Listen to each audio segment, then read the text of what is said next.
show you how to do some basic two-color brioche. This technique can look intimidating and it can be challenging at first. However, once you get the hang of it and understand how to read your knitting, I think you will fall in love with brioche. It creates a very fun, squishy, two-sided fabric that can be used for anything. Garments, hats. I have some shawl patterns that you can find on my website that features this. So let's get started. As you can see, and I said before, it's a double-sided fabric. So when looking at brioche, you're going to have a main side fabric, which I chose to do in this lavender purple color. I'm gonna also refer to that sometimes as the light color side. So this is the main color side. And the reason you can see that is that this main color stitch comes down the center here. So when you look at it as a whole, it looks more of the purple color, and then the pink color is inside this corally pink color. So then when I flip it over, this is my contrast side. So, you know, in knitting we have our right side and wrong side. In brioche, there is no wrong side because it is double-sided. Instead, it's a main side and a contrast side. So this is my contrast side that I've chosen to do in my darker, little bit darker, I should say, pink color. And the reason you can tell that is those pink stitches go right down the center here. And as you look at it over as a whole, it looks more of the pink color and the purple is coming through the center. So this is my contrast side and this is my main side. So again, with that, we have two different colors that we're working. We have our main color, which again, I chose as this pretty lavender, and we have our contrast color, which for me is this pink coral color. So when working two-color brioche, you need to keep in mind what your main color is and what your contrast color is. You will be working each side of this fabric twice. You're going to work across all the stitches in your main color, and then you're going to work across the stitches again in your contrast color. Then you turn your work and you will work the contrast side with your main color all the way across and your contrast color all the way across. So when working brioche, you actually work a set of 4 rows in order to create the 1-row look.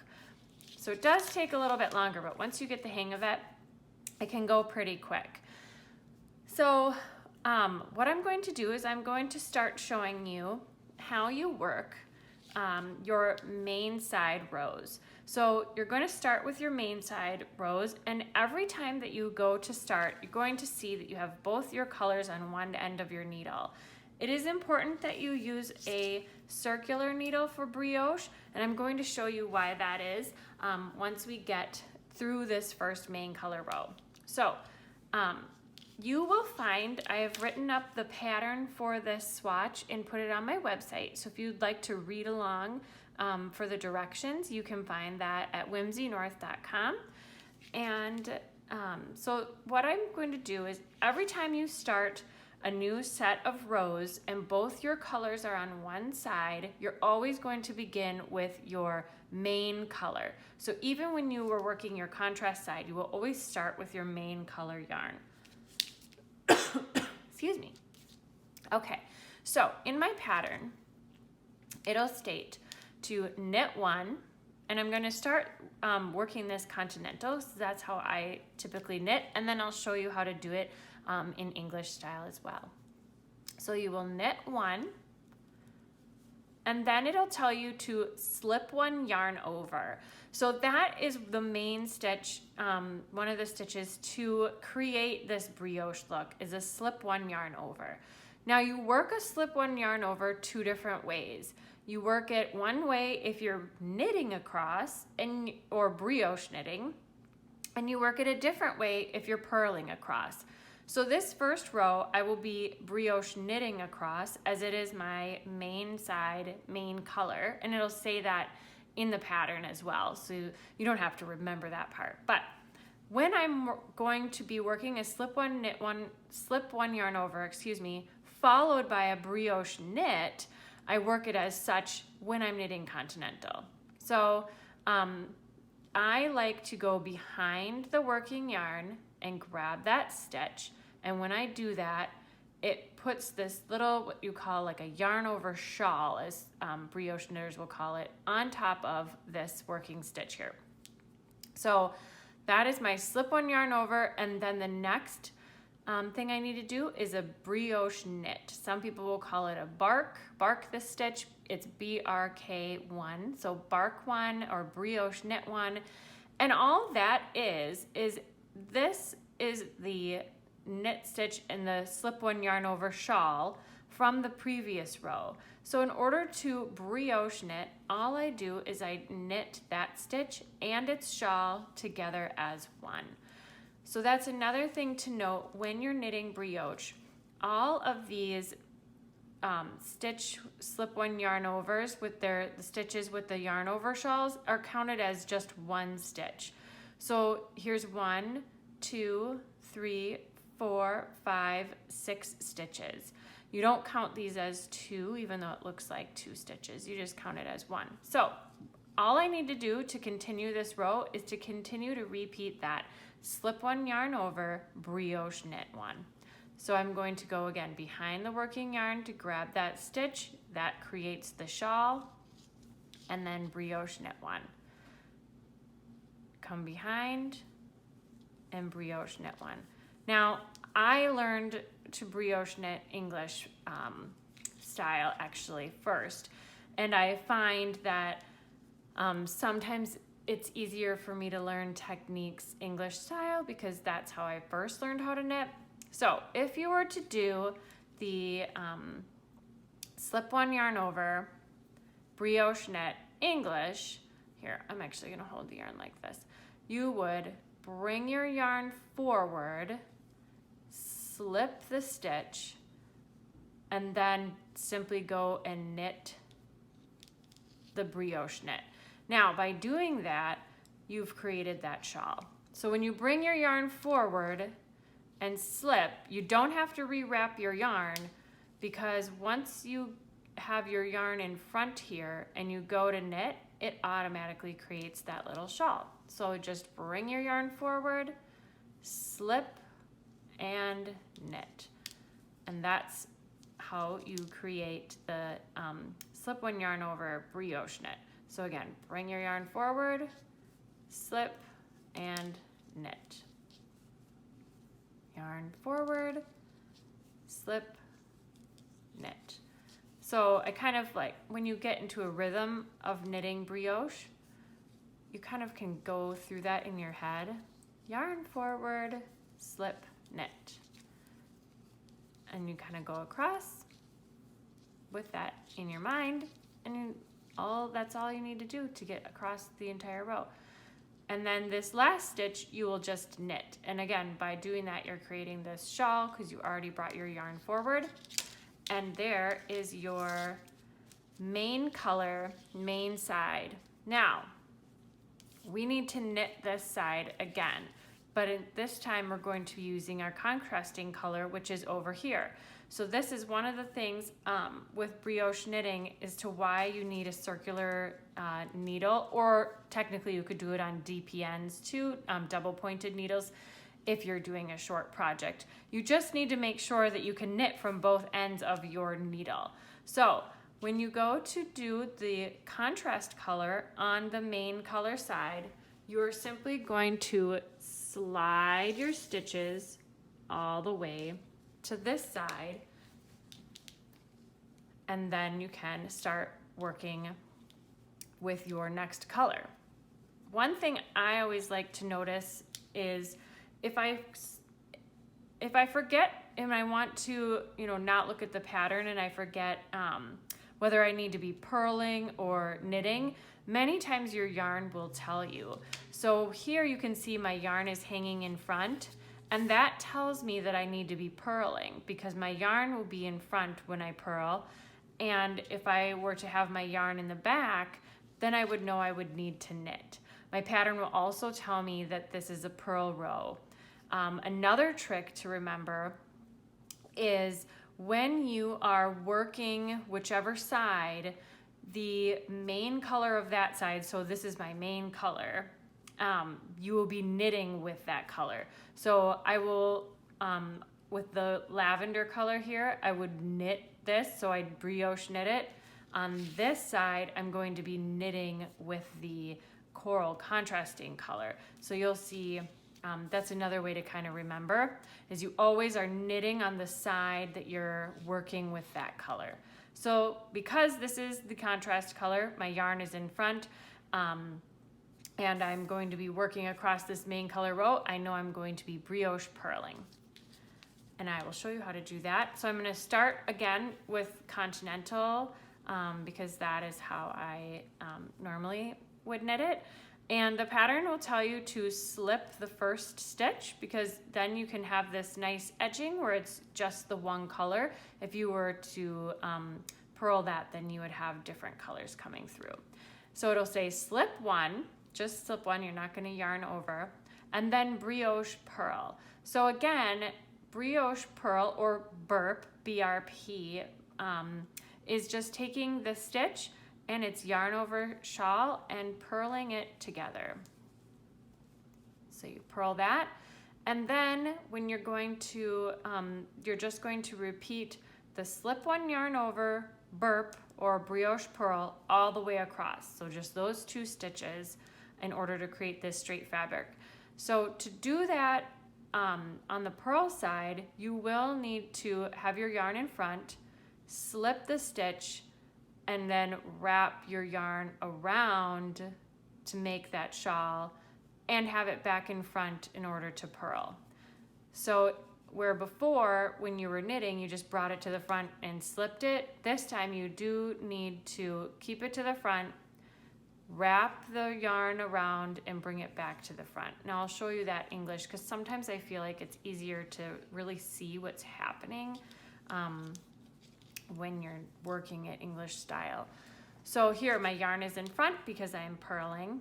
I'm going to slip the stitch, wrap my yarn around to create the shawl. My yarn is back in front, and then I can purl, brioche purl I should say, the next two stitches. So again, yarn stays in front, wrap it, purl them. So if you forget where you're at and you're not used to being able to read your knitting, you're always going, when you have a single stitch like this, you're always going to be slipping one and putting a yarn over a shawl on it, whether you're knitting or whether you're purling. If there's a single stitch, it's going to need a shawl. If it already has a shawl, then you're either going to be purling them together or knitting them together. So that's as easy as it gets. You just know if you stop in the middle and you're at a single stitch, oh yep, I need to add a shawl to that, and then I need to purl or knit these two together. So I'm just going to continue going across so you can see how rhythmic it gets once you get the hang of whether you're knitting or purling. That's really kind of the main trick, is when you're knitting, you bring your yarn forward first, and when you're purling, it's already there, so now you have to wrap it around. So I'll just purl all the way across. And then my last stitch, I just slip that, and the pattern says that as well. And there you have finished one full section of the main side of your two-color brioche. And now in the pattern, it'll tell you to turn your work, because now you need to work the contrasting side. So where before we slit our yarn, now when they're both on the same side, you know you need to turn. So now we will turn to the contrasting side. And again, as I said with my little trick, you're always going to start with your main color, whether you're going to be purling or knitting. And so that's something to remember if you don't want to look at your pattern all the time, though your pattern will tell you that. And as you can see, my yarn, again, is hanging to the front. So I'm going to want to purl with this yarn. And also, as I had stated, when you're knitting or when you're looking at whatever side you're on, that's the color you will knit with. So I will be knitting with the coral, which means I will be purling with the purple, because you're always knitting and purling the row. So I will show you the brioche purl again.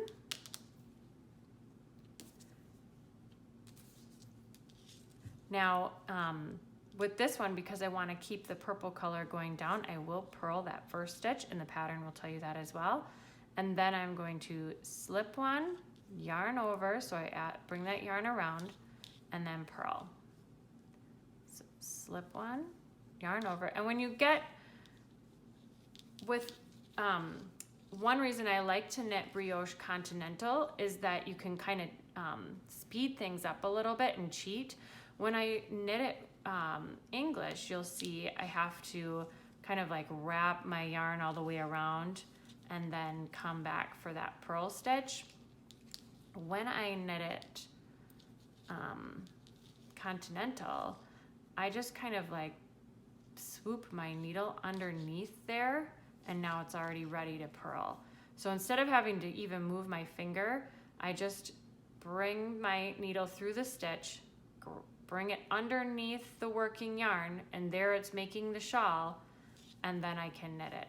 So that speeds things up when you're knitting brioche.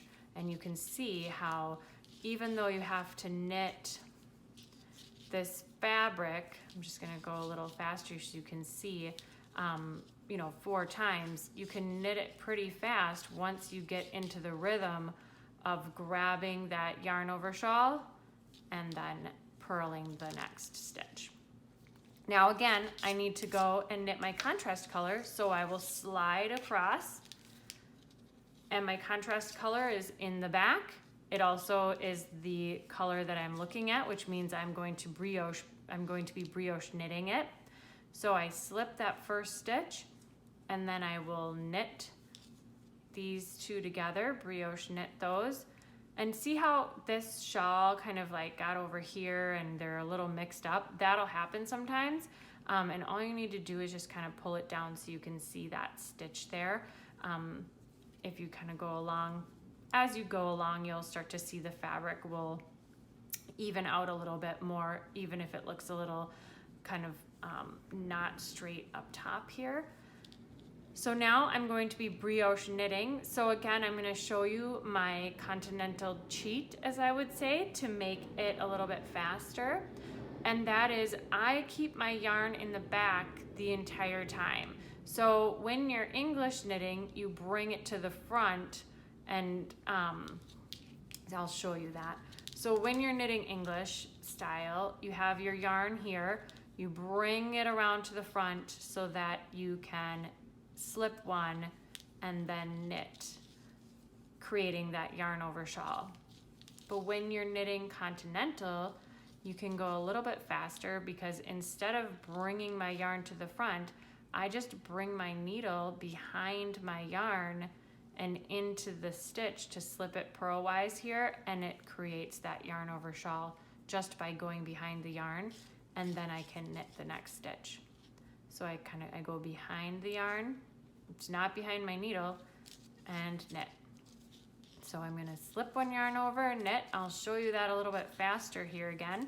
So you can see how just by maneuvering my right hand needle behind that working yarn, I'm creating that shawl, and therefore it can go a lot faster.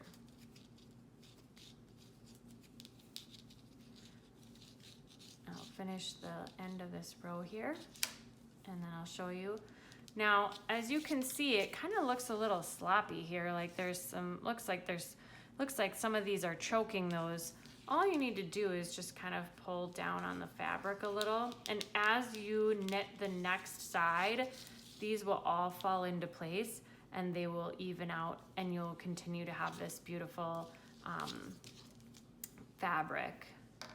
So there you have it. That is all it takes to knit this 2-color brioche. And once you get the hang of it, like I said, it's pretty easy. I have a few other videos that will show you how to do increases and decreases if you want to take this fabric to the next level. Otherwise, just practice continuing to knit this, and I hope you enjoyed this. Thank you.